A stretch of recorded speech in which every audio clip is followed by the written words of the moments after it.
पाएंगे प्रेमानंद महाराज के दिव्य दर्शन। अब आधी रात को प्रेमानंद जी की पदयात्रा भी नहीं निकलेगी। प्रेमानंद महाराज से सैकड़ों हिंदुओं को ही क्यों तकलीफ होने लगी है?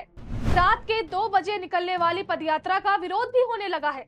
प्रेमानंद जी को तुरंत रोकने की पुलिस से मांग भी की जाने लगी है और आखिर में अब प्रेमानंद जी की ओर से ये बहुत बड़ा फैसला ले लिया गया है।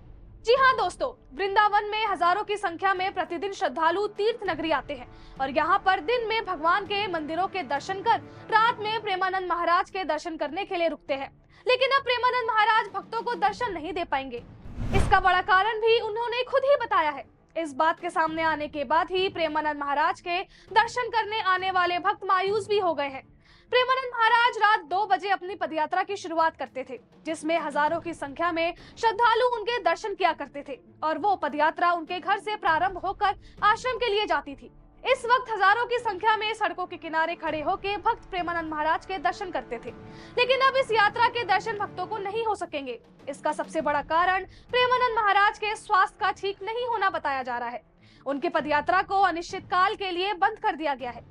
इस बात की जानकारी प्रेमानंद महाराज के सोशल मीडिया प्लेटफॉर्म वृंदावन रस महिमा से ही मिली है, जहां पर उनकी ओर से एक पोस्ट डाली गई है जिसमें लिखा है कि आप सभी को सूचित किया जाता है कि पूज्य महाराज जी के स्वास्थ्य और बढ़ती हुई भीड़ को देखते हुए रात 2 बजे से निकलने वाली यात्रा अनिश्चित काल के लिए बंद कर दी गई है।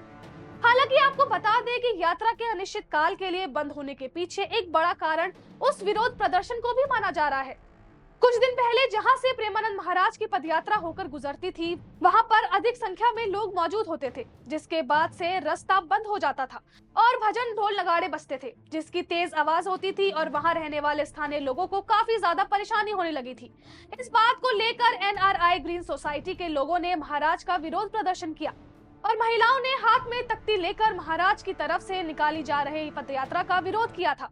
विरोध के बाद प्रेमानंद महाराज के समूह ने उन लोगों से बातचीत भी की थी जिन्होंने महाराज के खिलाफ प्रदर्शन किया था। इस दौरान महाराज की ओर से यह अनुशासन दिया गया था कि ये सभी ढोल नगाड़े, म्यूजिक वगैरह सब बंद कर दिए जाएंगे और उन लोगों को किसी भी तरीके की परेशानी नहीं होगी। और इस बीच अब प्रेमानंद जी की ओर से ये भी बड़ा फैसला ले लिया गया है जो शायद उनके दुनिया भर के करोड़ों चाहने वालों को मायूस कर सकता है। आपको क्या लगता है कि प्रेमानंद महाराज की यह अलौकिक पदयात्रा और उनके दिव्य दर्शन पहले की तरह बहाल होने चाहिए या नहीं? आपकी जो भी कीमती राय है कमेंट बॉक्स के जरिए हम तक जरूर पहुंचाएं। साथ ही आप ये वीडियो जिस शहर से देख रहे हैं ये भी बताएं और जुड़े रहें वीके न्यूज के साथ। वीके न्यूज, राष्ट्र के नाम।